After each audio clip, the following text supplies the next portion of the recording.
हाय दोस्तों, कैसे हैं आप सभी। मैं डॉक्टर अनिरुद्ध फिर से अपने यूट्यूब चैनल पर आप सभी का स्वागत कर रहा हूं और आशा कर रहा हूं सभी ठीक है, मस्त एंजॉय कर रहे हैं।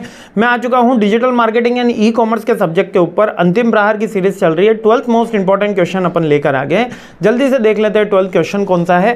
12th क्वेश्चन हमको कह रहा है कि आप ई कॉमर्स के बारे में बताओ। ई कॉमर्स का इंट्रोडक्शन, हिस्ट्री, एडवांटेज, डिसएडवांटेज, यानी कि एक बेसिकली ई कॉमर्स से कॉम्प्रिहेंसिव क्वेश्चन अपने एग्जाम के अंदर आएगा।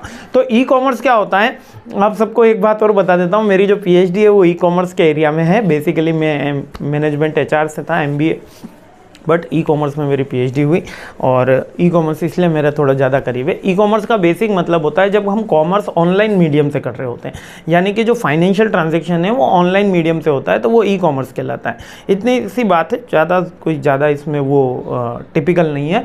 अब इसका एप्लीकेशन कहाँ है वो अभी अपन देखते हैं, लेकिन अभी इसकी हिस्ट्री जानना जरूरी है। अच्छा, हिस्ट्री के अंदर दो एरा है, दो एरा मैं आपको याद करवा रहा हूँ, ठीक है। अब इसमें मैं आपको याद करा दूंगा।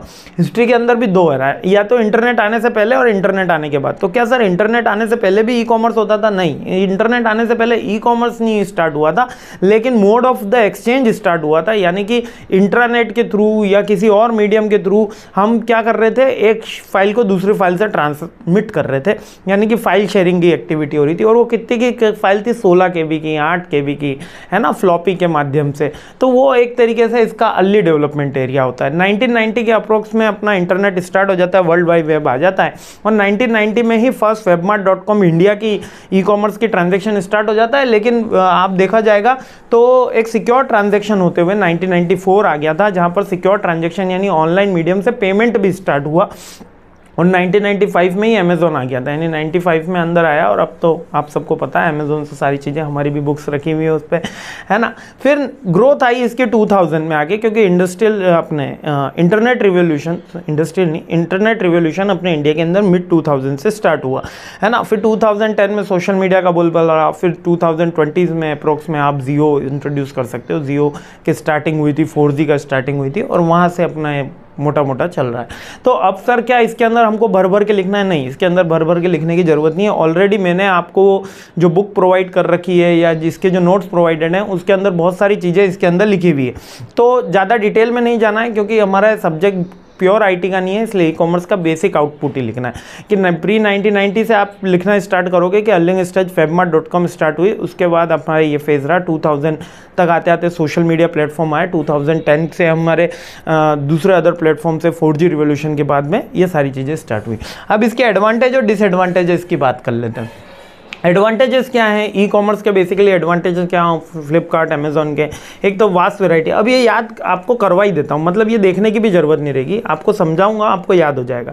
जैसे आप ऑनलाइन शॉपिंग करते हैं, ऑनलाइन शॉपिंग का क्या है कि 24/7 चल सकती है ना, किसी भी टाइम आप अपने ईजी टू कन्वीनियंस होती है ना। Vast variety of the product मिल जाते हैं, जो हमारे लोकल एरिया में नहीं मिल रहे होते वो वास्ट वैरायटी में मिल जाते हैं, कॉस्ट इफेक्टिव होते हैं, है ना। इसके अलावा आप इसको ग्लोबल रीच हो गई आपकी, और इन्वेंट्री मैनेजमेंट भी अपन से अच्छे से कर सकते हैं, क्योंकि आपको ऑर्डर सारे के सारे मिल जाते हैं। और डिसएडवांटेज में बात करें तो एक टेक्नोलॉजी की दिक्कत है ना, जिसके पास इंटरनेट कनेक्शन नहीं है उसके लिए दिक्कत है, और कंप्यूटर और मोबाइल के नॉलेज की ज़रूरत है।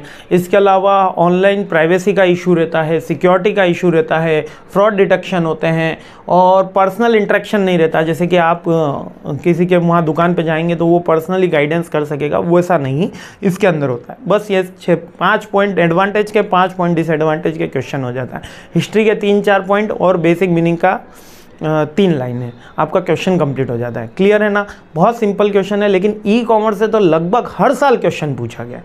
हर साल ई कॉमर्स से कोई ना कोई रिलेटेड क्वेश्चन आएगा ही आएगा, या तो types of the e commerce आ जाएगा। अब टाइप्स के अंदर भी मैं एक शॉर्ट रील बना दूंगा, तो इसमें अपन टाइप्स क्लियर कर लेंगे, क्योंकि इतना बड़ा है नहीं, केवल आपको मीनिंग समझ में आएगा और आप सारे टाइप्स लिख लोगे। टाइप्स पूछ लेगा, एडवांटेज, डिसएडवांटेज, कैरेक्टरिस्टिक्स पूछ लेगा, हिस्ट्री पूछ लेगा, या एप्लीकेशंस का इसके अंदर भी पॉइंट था। एप्लीकेशन का मतलब जहां पर ई कॉमर्स यूज होता है, तो रिटेल में यूज होगा, है ना, फूड इंडस्ट्री में यूज होगा, हेल्थ इंडस्ट्री में यूज होगा, क्योंकि आज हर जगह हम क्या कर रहे हैं, ऑनलाइन ट्रांजेक्शन कर रहे हैं। तो जितनी इंडस्ट्री लगभग आपको याद आती है, सबके अंदर आप ई कॉमर्स लिख सकते हो एप्लीकेशंस के अंदर। क्लियर है ना? बहुत सिंपल क्वेश्चन है, लेकिन मोस्ट रिपीटेटिव क्वेश्चन रहा है ई कॉमर्स का। चलिए आगे बढ़ते हैं, सीरीज आगे बढ़ाते हैं। जय हिंद।